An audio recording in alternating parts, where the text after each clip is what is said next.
നമസ്കാരം. ഇന്ന് ഞങ്ങൾ നിങ്ങളെ കൊണ്ടുപോകാൻ പോകുന്നത് 29th IFFK-യിലേക്കാണ്. 29ാമത് IFFK-യുടെ വിശേഷങ്ങളാണ് ഇന്ന് ഞങ്ങൾ പങ്കുവയ്ക്കുന്നത്.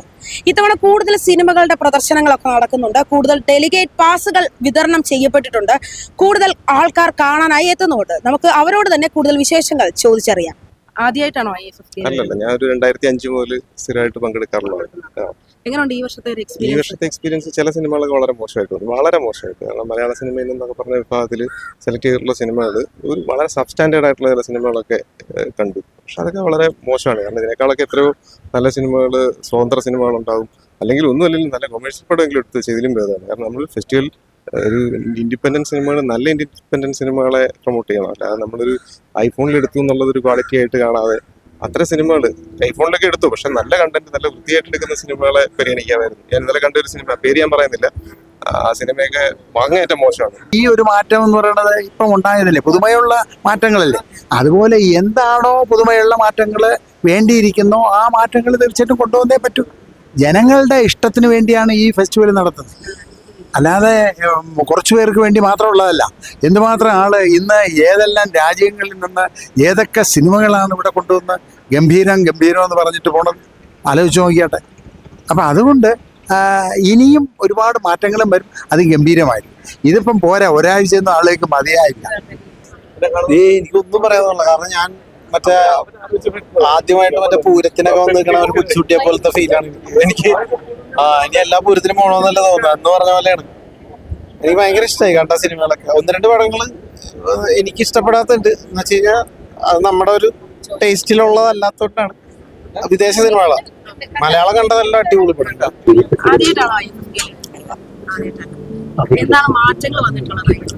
കഴിഞ്ഞ ഒരുപാട് മാറ്റമുണ്ട്. കഴിഞ്ഞ ഒരുപാട് പ്രശ്നങ്ങൾ ഉണ്ടായിരുന്നു. കാരണം നടത്തിയ ആളെ കുറിച്ച് സംസാരം, അങ്ങനെ ഒരുപാട് കാര്യങ്ങൾ അതിൽ നിന്ന് ഒരുപാട് വിപരീതമായൊക്കെ ഫീൽ ചെയ്യുന്നുണ്ട്. ഇവിടെ ആൾക്കാരെ കാണാനില്ല, അതേപോലെ ആംബുലൻസ് ഫീൽ ചെയ്യുന്നത്. ഞാനിപ്പോ പെയിന്റിംഗ് ആണ് പഠിക്കുന്നത്. അപ്പോ അതുമായിട്ട് ബന്ധപ്പെട്ടിട്ട് എനിക്ക് കുറച്ച് റെഫറൻസ് ഒക്കെ വേണമായിരുന്നു. സോ ഞാൻ ക്യൂർ മൂവീസ് മാത്രമായിട്ട് സെലക്റ്റഡ് ആയിട്ടാണ് ഞാൻ. പക്ഷെ ഞങ്ങൾക്ക് ആ ഒരു ഭാഗം മാറ്റി കഴിഞ്ഞതോടെ ഞങ്ങൾക്ക് ഒരുപാട് മാറ്റങ്ങൾ ഞങ്ങൾക്ക് വന്നിട്ടുണ്ട്. ഞങ്ങളെ കുറിച്ച് ട്രാൻസ്ഫോമർ ഞങ്ങൾക്ക്, കാരണം ഇന്ന് കേരളത്തിലെ ആദ്യത്തെ ട്രാൻസ്ഫോമർ ഗ്രാജുവേറ്റഡ് പെയിന്റർ.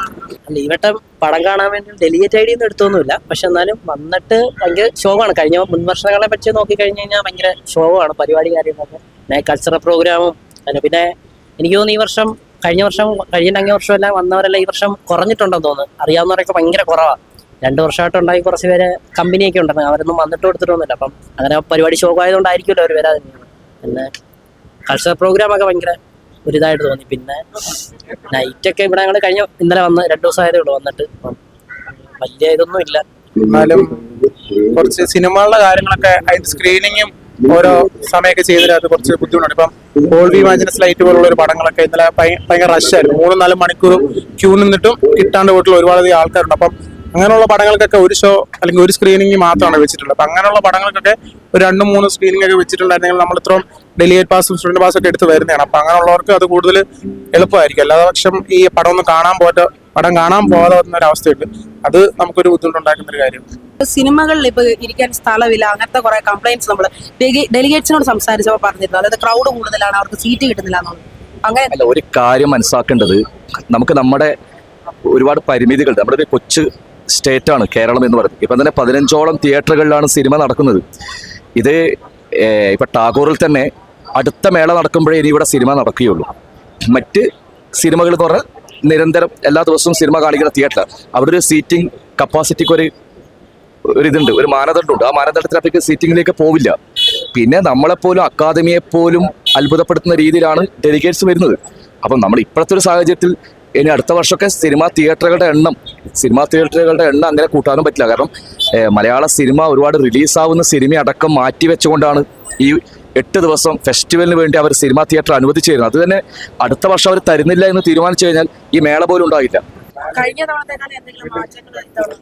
മാറ്റങ്ങൾ എന്ന് പറഞ്ഞാൽ ഇപ്പൊ കഴിഞ്ഞ തവണയും മാനവീയം വീതിയിലേക്ക് കലാപരിപാടികളൊക്കെ മാറ്റിയിരുന്നു.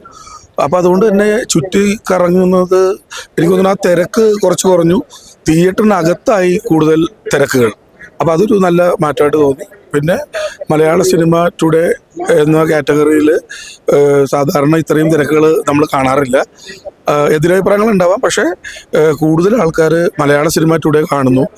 വേൾഡ് സിനിമകൾ, വേൾഡ് ഫിലിം ഫെസ്റ്റിവലുകളിലൊക്കെ കൈയടി കിട്ടിയ പ്രശംസ കിട്ടിയ സിനിമകൾ കാണാനാണ് കൂടുതലും IFFലേക്ക് ഡെലിഗേറ്റ്സ് വരുന്നത്. പക്ഷേ ഇത്തവണ ആ ഒരു നിലവാരത്തിലേക്ക് തന്നെ എനിക്ക് തോന്നുന്നു മലയാള സിനിമകളാണ് ഇവിടുത്തെ ടോക്ക് ഓഫ് ദ ഫെസ്റ്റിവൽ എന്നാണ് ഞാൻ മനസ്സിലാക്കുന്നത്.